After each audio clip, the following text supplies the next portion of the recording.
Bueno, primero que nada, tengan ustedes un buen día. En este caso vamos a hablar sobre las empresas y las crisis que pueden llegar a tener. Bueno, antes de hablar de una empresa en crisis, primero debemos entender que no todos los problemas financieros significan lo mismo. Así como en la medicina, un médico primero realiza un triaje para poder determinar la gravedad de su paciente antes de iniciar un tratamiento medido. En las empresas sucede exactamente lo mismo, pues un diagnóstico correcto permite aplicar la solución adecuada a dicho problema. Por ello es importante diferenciar dos conceptos que muchas veces se confunden: la falta de liquidez y la insolvencia estructural. En primero tenemos la insolvencia por flujos o liquidez, que es básicamente el problema de caja y no un problema de fondo. Esto ocurre cuando la empresa tiene activos suficientes y es rentable, pero el dinero disponible en ese momento no alcanza para cumplir con las obligaciones del día a día, como pagar a proveedores, salarios o impuestos. Las causas más comunes pueden ser que los clientes paguen con retraso, que exista un incremento temporal de gastos, que la estacionalidad del negocio o un desfase entre los cobros y los pagos. Sin embargo, esta situación todavía puede desfasarse y solucionarse mediante herramientas como la línea de crédito a corto plazo, renegociaciones de plazos con proveedores o incluso utilizando mecanismos como el factoring para poder adelantar lo que son las facturas de cobros de las facturas.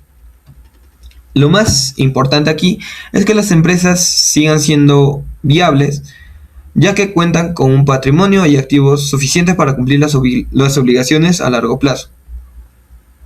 Por otro lado, encontramos lo que son la insolvencia por patrimonio o estructural, que permite en este problema es mucho más grave, pues ya no se trata solo de la falta de efectivo, sino de un deterioro real de la empresa. En este caso, el valor de los activos es menor que el total de las deudas. Incluso si la empresa vendiera todos sus bienes, no lograría pagar a todos sus acreedores. Entre las principales señales encontramos a un patrimonio negativo neto, pérdidas constantes durante varios años seguidos, pasivos superiores a los activos y la incapacidad para generar flujos de efectivo suficientes para sostener la operación. A diferencia del caso anterior, aquí ya no basta con un préstamo o una renegociación de pagos. Se requieren medidas mucho más profundas como una reestructuración financiera, una renegociación de la deuda a largo plazo, una recapitalización o incluso cambios importantes en la operación del negocio. Ahora bien, existe un aspecto muy importante que debemos tener en cuenta, que es que estas dos situaciones no son excluyentes. De hecho, muchas empresas comienzan enfrentando únicamente un problema de liquidez. Sin embargo, cuando este problema no se atiende oportunamente, poco a poco se va deteriorando la rentabilidad, aumenta el endeudamiento y finalmente termina convirtiéndose en una insolvencia estructural. En otras palabras, un problema pequeño puede transformarse en una crisis mucho mayor que ya no se podrá resolver como se podía solucionar inicialmente. Por ello, el mensaje principal es que no basta con identificar que la empresa tiene dificultades financieras, sino que primero debemos diagnosticar correctamente cuál es el origen del problema. Por ello dependerá el tratamiento que se le llegue a aplicar. Y justamente una vez que ya sepamos diferenciar ambos escenarios, surge una pregunta muy importante: ¿cómo podemos detectar estas señales antes de que la empresa llegue a una situación crítica? Y eso la procederemos a responder en las siguientes diapositivas. Bueno, ahora una vez que ya la empresa entra en una situación crítica, aparecen los llamados costos de quiebra.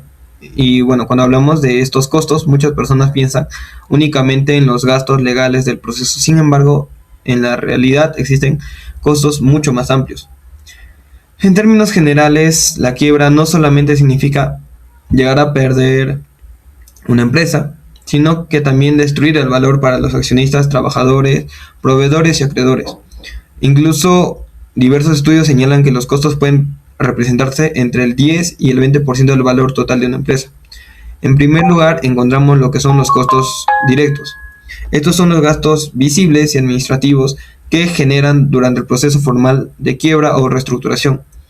Aquí se incluyen los honorarios de abogados, contadores, auditores y evaluadores, entre otros más. Y también los gastos administrativos relacionados con publicaciones, informes o trámites legales. Estos costos tienen algunas características importantes. Son inevitables cuando se inicia un procesamiento formal. Pueden incrementarse dependiendo de la complejidad del caso, y mientras más largo sea el proceso, mayor será el gasto acumulado. Además, aunque son necesarias, no generan ningún valor para la empresa, simplemente representan el costo de ordenar legalmente la situación. Sin embargo, los costos más peligrosos son los costos indirectos, porque aparecen mucho antes de que la empresa se declare oficialmente en quiebra. Esto surge principalmente por la pérdida de confianza del mercado. Por ejemplo, los clientes dejan de comprar porque temen que la empresa no pueda cumplir con sus pedidos, y los proveedores reducen el crédito y exigen pagos por adelantado. Los trabajadores más capacitados deciden renunciar buscando mayor estabilidad social y laboral también. Y los inversionistas pierden confianza y disminuye el valor de la empresa, incluso cuando muchas organizaciones terminan vendiendo activos rápidamente y a precios inferiores a su valor real únicamente para conseguir una liquidez inmediata. Como podemos observar, estos costos son silenciosos, pero suelen ser mucho más grandes que los costos legales. Precisamente por eso es tan importante actuar con rapidez. Mientras más tiempo pase sin tomar las decisiones correspondientes, mayor será la pérdida de valor y más difícil será la recuperación. Bueno, hasta el momento hemos visto cómo identificar una crisis y también las consecuencias económicas que puede llegar a generar una quiebra. Sin embargo, la pregunta ahora ¿es posible anticipar que una empresa está en riesgo antes de que colapse? Y la respuesta es que sí.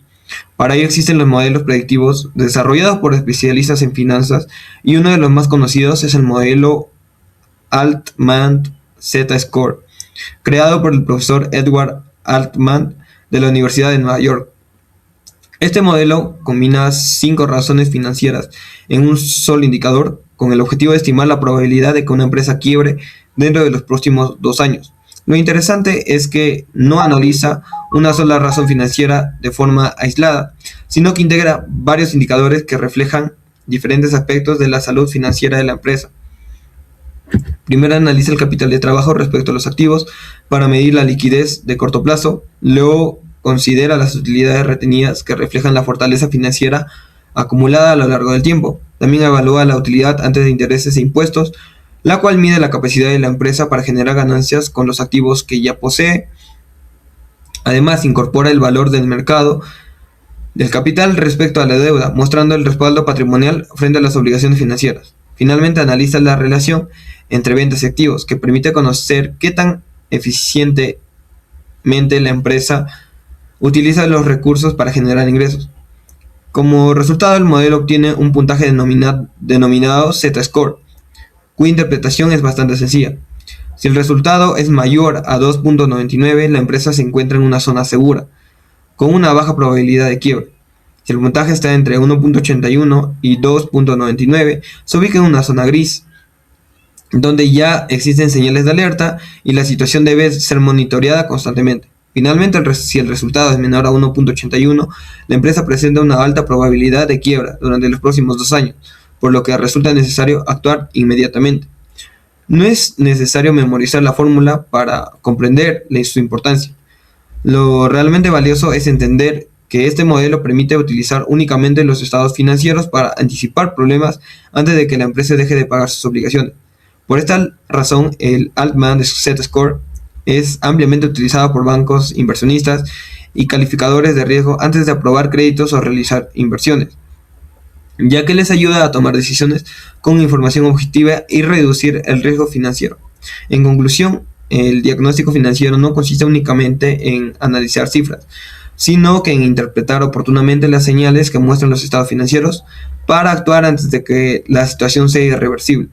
Y precisamente aquí podemos hacer el enlace con la siguiente parte de la exposición, ya que aprendimos a diferenciar un problema pasajero de una crisis estructural, y también vimos que existen herramientas objetivas que permiten anticipar el riesgo de quiebre. La siguiente pregunta que nos debemos hacer es, cuando el diagnóstico ya confirmó que la empresa está enferma, ¿qué hace la gerencia desde adentro para interpretar antes de que pueda suceder todo esto y salvar antes de acudir a los bancos?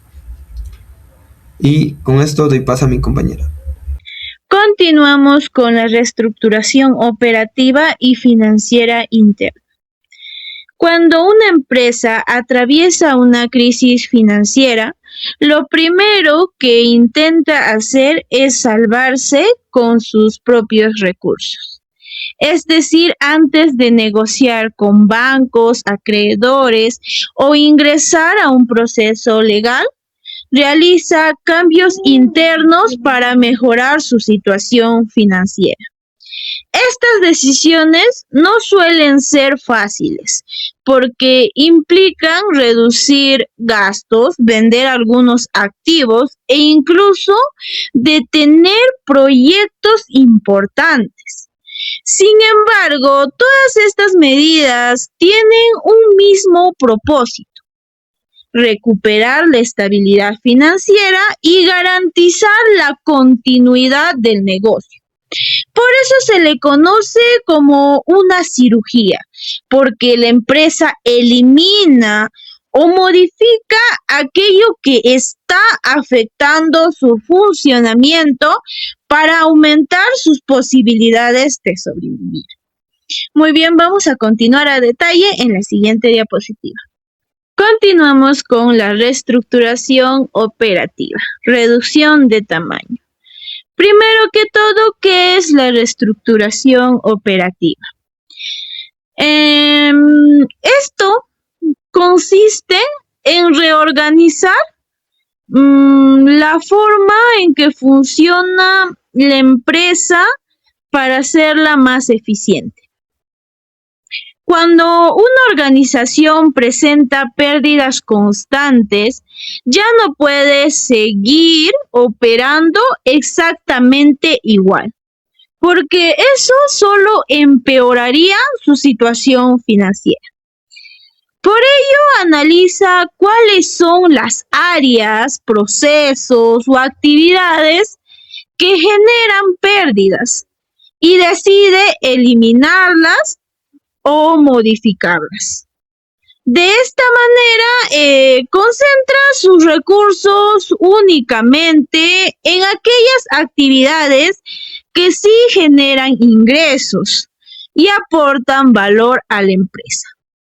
En otras palabras, la empresa busca hacer más con menos recursos, aumentando su eficiencia y reduciendo gastos innecesarios. Como segundo punto, medidas que aplica la empresa. Una de las principales medidas que aplica la empresa es reducir el personal cuando existe un exceso de trabajadores o cuando algunos puestos ya no son necesarios. Esta reducción puede realizarse mediante despidos o programas de retiro voluntario. También pueden cerrar sucursales, fábricas o áreas que durante mucho tiempo han generado pérdidas y ya no resultan rentables. Otra medida consiste en renegociar contratos laborales o contratos con proveedores, buscando reducir costos sin afectar la continuidad del negocio. Finalmente, puede eliminar productos o servicios que no tienen demanda o que generan más costos que beneficios. Todas estas acciones tienen un objetivo común: disminuir los gastos operativos para mejorar la rentabilidad. Continuamos con objetivo e importancia. Es importante entender que durante una crisis, el objetivo principal no es crecer. La prioridad es detener las pérdidas y recuperar la estabilidad financiera. Por ejemplo, imaginemos una empresa que posee 5 tiendas. Si 2 de ellas generan pérdidas y las otras 3 producen utilidades, lo más conveniente será cerrar las 2 tiendas no rentables y concentrar sus recursos en las 3 restantes. Aunque esta decisión puede parecer difícil, va a permitir fortalecer la empresa y aumentar sus posibilidades de recuperación. Muy bien, vamos a pasar a la siguiente diapositiva. Continuamos con desinversión y venta de activos. Primero que todo, ¿qué es la desinversión? La desinversión consiste en vender aquellos activos que no son indispensables para el funcionamiento de la empresa, con el fin de obtener efectivo de manera inmediata. Como se sabe, en momentos de crisis, muchas veces la empresa necesita dinero rápidamente para cumplir con sus obligaciones respectivas. En lugar de solicitar nuevos préstamos, puede vender activos que ya no utiliza o que no son esenciales. Segundo punto, activos que pueden venderse. Entre los activos que normalmente pueden venderse encontramos terrenos, edificios, maquinaria que ya no se utiliza, marcas comerciales o incluso divisiones completas del negocio. Antes de venderlos, la empresa analiza cuáles son realmente necesarios para continuar operando y cuáles pueden convertirse en efectivo sin afectar significativamente sus actividades. Tercer punto, formas de desinversión. Existen 2 formas principales de desinversión. La primera es el sell-off, que consiste en vender definitivamente una parte del negocio a otra empresa. Desde ese momento, la empresa deja de ser propietaria de esa unidad. El segundo, el spin-off, donde una división de la empresa se separa para convertirse en una empresa independiente, aunque ambas organizaciones continúan existiendo. Funcionan de manera separada. Estas estrategias permiten reorganizar el negocio y enfocarse en las actividades más rentables. Por último, tenemos los beneficios. El beneficio principal es de vender los activos, es obtener liquidez de forma inmediata. Ese dinero puede utilizarse para pagar deudas, cumplir con proveedores, cubrir gastos operativos o evitar seguir endeudándose. Por ejemplo, si una empresa posee un terreno que no utiliza, puede venderlo y destinar ese dinero al pago de un préstamo bancario o de otras obligaciones financieras. De esta manera, pues, va a mejorar su capacidad para seguir operando. Vamos a continuar con la siguiente diapositiva. Finalmente, tenemos el freno al gasto de capital, también denominado CAPEX. Ahora, ¿qué es el CAPEX? El CAPEX hace referencia a las inversiones que realiza una empresa para adquirir o mejorar activos de largo plazo, como maquinaria, edificios, equipos tecnológicos o nuevas plantas de producción. Esas inversiones no forman parte de los gastos diarios de la empresa, sino que están orientadas a mejorar su capacidad de producción, aumentar su eficiencia y favorecer su crecimiento en el futuro. En otras palabras, el CAPEX representa el dinero que la empresa destina para fortalecer su desarrollo a largo plazo. Como segundo punto tenemos ¿por qué se congela el CAPEX? Bueno, cuando una empresa enfrenta una crisis financiera, Su prioridad cambia. En lugar de invertir en proyectos de crecimiento, necesita conservar el efectivo para atender obligaciones inmediatas. Por esa razón, decide congelar temporalmente el CAPEX, es decir, suspender aquellas inversiones que pueden esperar. Esto no significa que los proyectos sean innecesarios, sino que primero debe asegurar su estabilidad financiera.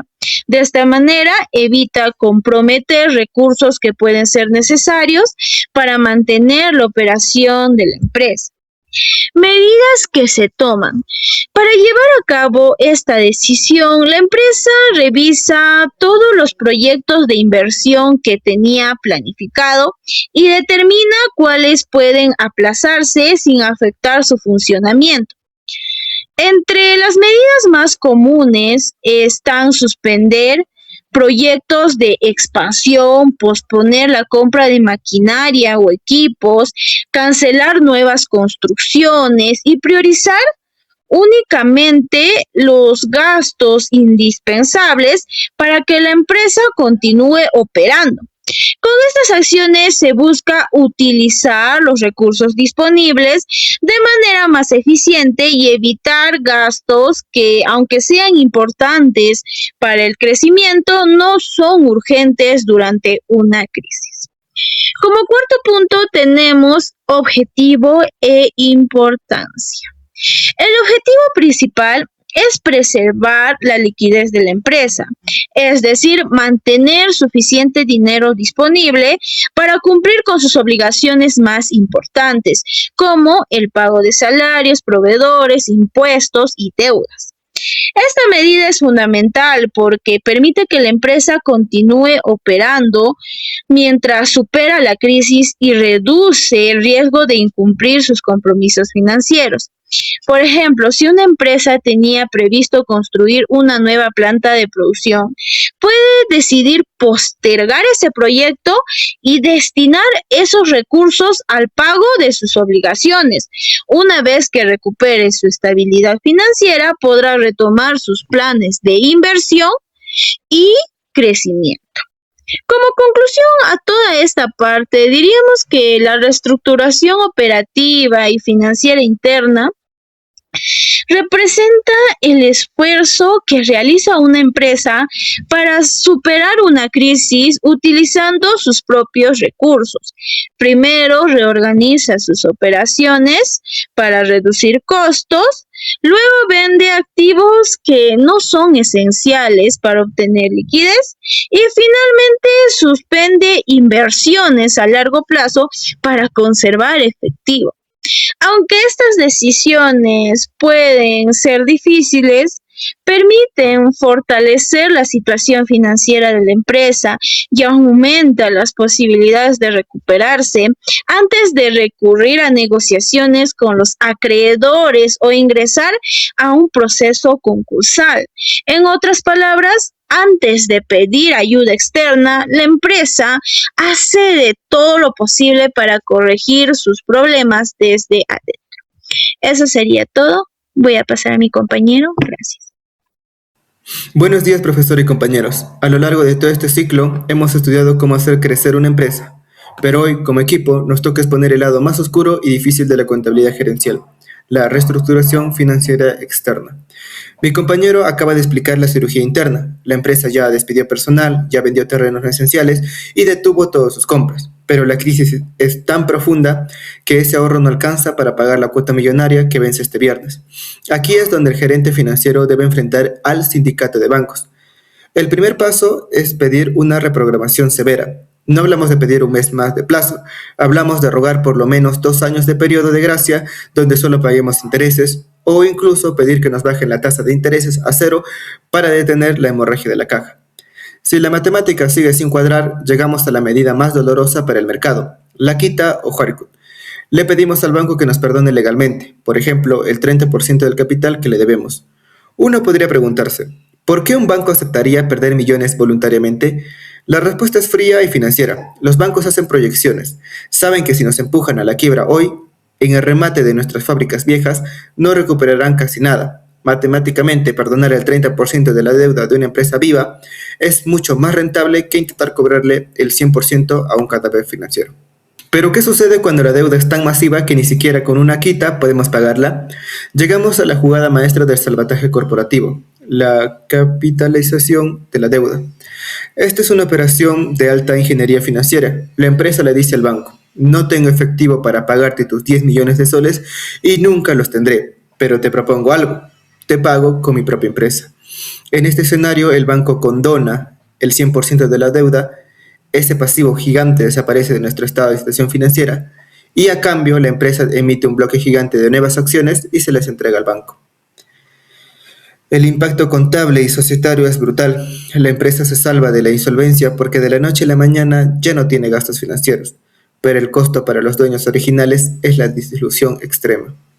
Ellos, que antes eran dueños del 100% de su negocio, ahora quizás solo sean dueños del 20%, porque el banco ahora es el accionista mayoritario.